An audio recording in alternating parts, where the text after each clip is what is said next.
Hola amigos, hoy vengo a hablarles de la comparación entre la religiosidad prehistórica, babilónica, griega y las religiones reveladas. Empezaré diciendo uno o varios dioses.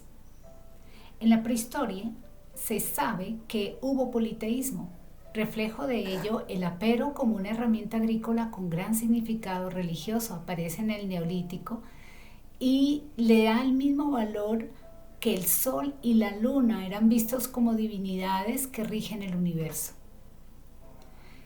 La religión babilónica también fue politeísta, donde se basaba su adoración a varios dioses.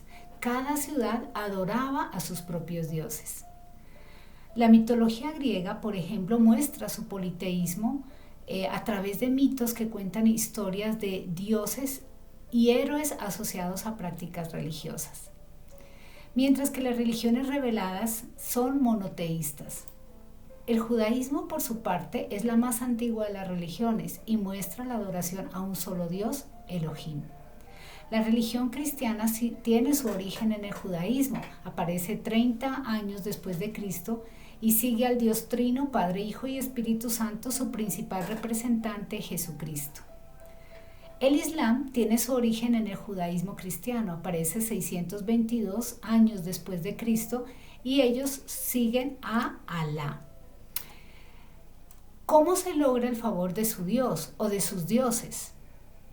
Por ejemplo, los dioses que aparecen en la prehistoria eran vistos como gigantes, grandes leyendas de grandes superhombres que inspiraban temor y admiración. La religión babilónica, por ejemplo, procuraba contar con el favor de los dioses, los cuales eran crueles y vengativos. Para lograr su favor se hacían ofrendas, oraciones, festividades y la prostitución sagrada. Los mitos griegos, por su parte, hablan de héroes y dioses tan famosos como Ulises, Jasón, Teseo o Edipo. Los griegos procuraban lograr la protección y el amor de sus dioses, porque también habían historias de persecuciones y venganzas. En el judaísmo, ya la religión monoteísta, se habla de lograr el favor de Dios a través del cumplimiento de la ley y los ritos. La salvación viene de creer en Jehová y hacer buenas obras. En el cristianismo se dice que Dios no tiene favoritos, que su gracia, su favor y su amor es una puerta abierta para quien quiera acercarse a Él. Solo la fe en Jesucristo podría dar la salvación. En el Islam, la salvación viene de las creencias correctas, las buenas obras y la práctica de los 5 pilares. La muerte ha sido otro enigma en las religiones. Se sabe en la prehistoria que la sepultura venía con símbolos que representaban la vida del muerto. Claramente los rituales de sepultura evidenciaban una creencia en seres espirituales. En Mesopotamia, por ejemplo, la muerte era considerada parte de un sistema de creencias. El castigo eterno dependía de la conducta del hombre con respecto a sus dioses. La mitología griega, por su parte, nos habla de Tánato, que en griego significa muerte. Y hay otros mitos, como el de Pandora, el de las estaciones y el de Eris, que nos hablan o nos dan una explicación de esa realidad y hablan del inframundo e incluso de una lucha eterna entre el bien y el mal. El judaísmo, por su parte, piensa que la muerte es algo natural, pero ellos creen que vendría el Mesías a restablecer una vida sagrada, que habrá una resurrección de los muertos y esta sucederá con esa venida.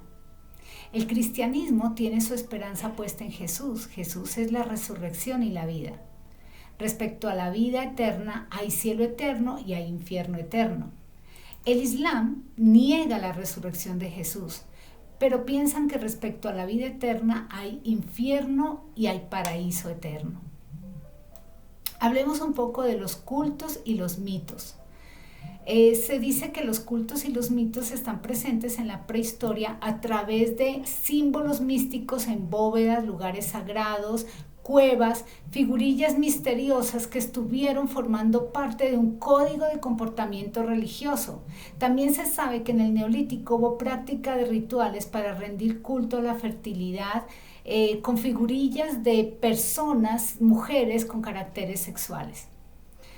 En Babilonia, por ejemplo, se contaba con templos que eran centros importantes de adoración ceremonial, donde se sacrificaban, se hacían sacrificios para varios dioses. El templo representa un lugar alto y fue una de las primeras construcciones públicas.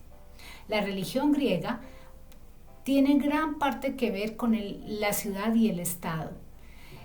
Hay unos dioses salvajes, antropófagos, que no podían ser los mismos dioses de una ciudad civilizada, así que nace una nueva generación de los dioses, los olímpicos, que forman la familia y el valor central de la sociedad. Aparece entonces el sacerdote griego con una función pública y ejercible por cualquier ciudadano, y su principal propósito es realizar sacrificios para mantener el orden social. Los lugares de adoración en el judaísmo son claramente expresados en la Torá como el tabernáculo, el templo y hoy en día la sinagoga, hasta el día de hoy. Líder espiritual el rabino, ritos como la celebración de la Pascua, la fiesta de la pureza familiar, el Shabbat, entre muchos otros.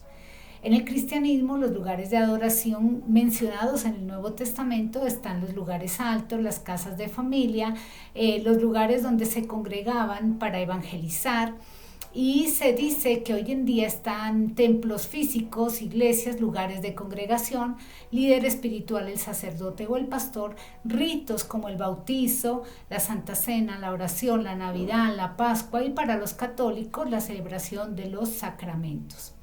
En el Islam se habla de la casa de adoración por excelencia, que es la mezquita, de una figura, el imán, que es la persona que difunde la fe. Ritos como orar 5 veces al día con dirección a la Meca, el ayuno en el mes de Ramadán, entre muchos otros ritos. También hablaremos acerca de lo sagrado para cada religión. ¿Qué era lo sagrado en la prehistoria? Las luchas míticas entre titanes y dioses, cuyos hechiceros y brujos de la época se inspiraron para hacer prácticas consideradas religiosas. Ya en Babilonia había una deidad, por ejemplo, llamada Enki, que era un dios sumerio quien protegía y proveía al pueblo. Enki tenía la potestad de expulsar a las personas por algún error cometido.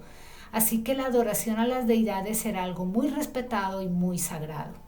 Para los griegos, por ejemplo, era muy importante la unidad, ser un mismo pueblo, una misma lengua, una misma cultura, una misma religión, y su estilo de vida, sus santuarios y sus juegos eran lo más sagrado. Los judíos, por su parte, tienen su libro sagrado, que es la Torá, convicciones sagradas como el que Dios es el creador del universo, Dios escoge a Israel como su pueblo, Dios da la tierra prometida y la sella con un pacto. Para los cristianos, su texto sagrado es la Biblia. La vida de Jesús es algo sagrado, la resurrección es algo sagrado. Dios envía a su Hijo para salvar al mundo a través del gran sacrificio. En el Islam, lo sagrado es el Corán, las enseñanzas de Mahoma, los 5 pilares. Alá es el más grande y Mahoma su profeta. Pero también hay particularidades, cosas muy específicas de las religiones. Por ejemplo, ¿sabían ustedes que la religión griega tiene una estrecha relación con la filosofía, la literatura, la poesía, la dramaturgia y además de gran impacto en las formas políticas de la época? Por ejemplo, en el judaísmo no hay universalización del dogma. Se considera el judaísmo una religión, pero también una tradición y una cultura. Mientras que en el Islam no hay ausencia de intermediarios entre Alá y el creyente. El cristianismo, por su parte, es una expresión de hierofanía, donde la intervención de mayor excelsitud conocida en la historia es la encarnación de Jesucristo, el único líder de todas las religiones que aún sigue vivo. Y con esto me despido, amigos, no sin antes decirles que la religión es el complemento de la vida humana, que debemos aprender a tolerarnos y a respetar nuestras vidas en torno a ella. Gracias.